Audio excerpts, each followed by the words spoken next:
So friends, నీ విలువ తెలియకుండా నిన్ను వదిలేసి వెళ్ళిపోయిన వాళ్ళ గురించి నువ్వు బాధపడుతున్నావు.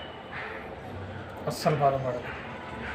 నీ విలువ తెలియకుండా నిన్ను వదిలేసి వెళ్ళిపోయిన వాళ్ళ గురించి నువ్వు ఎంత ఆలోచిస్తే అంత నష్టం నీకు. అవతల వాళ్ళకి ఏముండదు. వాళ్ళు నేను మర్చిపోయి ఆల్రెడీ హ్యాపీగా ఉంటారు. సో నీతో ఎవరైతే ట్రావెల్ అవుతున్నారో వాళ్ళతో నువ్వు హ్యాపీగా ఉండు. వాళ్ళతో ట్రావెల్, వాళ్ళే నీ వాళ్ళు.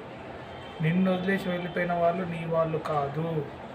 నీతో ఎవరైతే ప్రజెంట్ ట్రావెల్ అవుతున్నారో వాళ్ళే నీ వాళ్ళు. గుర్తుపెట్టుకో. అనవసరమైన వాళ్ళ గురించి ఆలోచించి, వెళ్ళిపోయిన వాళ్ళ గురించి ఆలోచించి దానివల్ల నీకు నష్టం తప్ప లాభం ఏం లేదు. వాళ్ళు హ్యాపీగా ఉంటారు. వాళ్ళు హ్యాపీగా ఉండగలిగినప్పుడు నువ్వెందుకు హ్యాపీగా ఉండలేవు? నేను అడుగుతున్నాను. చాలామంది అరే వాళ్ళని మిస్ అయిపోయినాం. It's friendship are love or relationships, anything. ఎవరైనా మనల్ని వదిలేసి వెళ్ళిపోయినప్పుడు అది వాళ్ళ బ్యాడ్ లక్ అనుకో.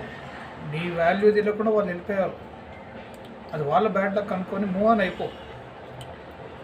నీతో ఉన్న వాళ్ళతో హ్యాపీగా ఉండు. నా మాట వినిపిస్తాను. లైఫ్ బాగుంటుంది. వెళ్ళిపోయిన వాళ్ళని దుబాయ్ అనుకో.